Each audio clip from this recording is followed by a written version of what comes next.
नमस्कार मित्रांनो, मी आलोय शिक्षण आयुक्त कार्यालयात आणि या ठिकाणी हे संजय गौंड नावाचे अधिकारी समोर बसले तुमच्या. आणि हा अधिकारी राज्यभरातून प्रत्येक RTI जे येतात त्या RTIला हा अधिकारी उत्तर देत नाही. हा अधिकारी माहिती दाबून ठेवतो. याच्यामध्ये प्रणोत रेवेकर असेल, मी स्वतः विठ्ठल सरगर असेल किंवा सुनील कांदे या लोकांची बऱ्याच लोकांनी यांना माहितीच्या अधिकाराखाली माहिती मागवलेली होती, परंतु प्रत्येक अर्ज हा अधिकारी दाबून ठेवतो. या ठिकाणी आम्ही गोरगरीब विद्यार्थी किंवा राज्यातील इतर जे विद्यार्थी आहेत किंवा आपल्यासारखे जे सामान्य नागरिक आहेत त्या नागरिकांचा अर्ज हा अधिकारी उत्तर देत नाही.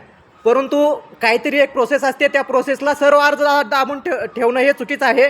त्याला काहीतरी उत्तर दिलं पाहिजे, परंतु ह्यांच्यामार्फत उत्तर दिलं जात नाही. आणि जे काय उत्तर दिलं जातं ते बॅक डेटेड त्याची एक कॉपी दिली जाते. अशा पद्धतीनं या ठिकाणी कारभार चालला जातोय. आणि त्याच्यानंतर ना माहितीचे अधिकार आहेत, अपिले अधिकार आहेत, याचा कुठलाही बोर्ड या ठिकाणी आयुक्त कार्यालयात लावलेला नाही. जर ही परिस्थिती आयुक्त कार्यालयात असेल तर खालच्या कार्यालयात काय परिस्थिती असू शकते याचा तुम्ही अंदाजसुद्धा घेऊ शकणार नाही. त्यामुळं ह्या असे अधिकारी जे आहेत त्या अधिकाऱ्यांनी काम न करता सरळ आपल्याला जर काम होत नसेल तर आपण घरी जावं, त्या ठिकाणी दुसरा येऊन कोणतं काम करेल. त्यामुळं मी तुम्हाला रिक्वेस्ट करतो की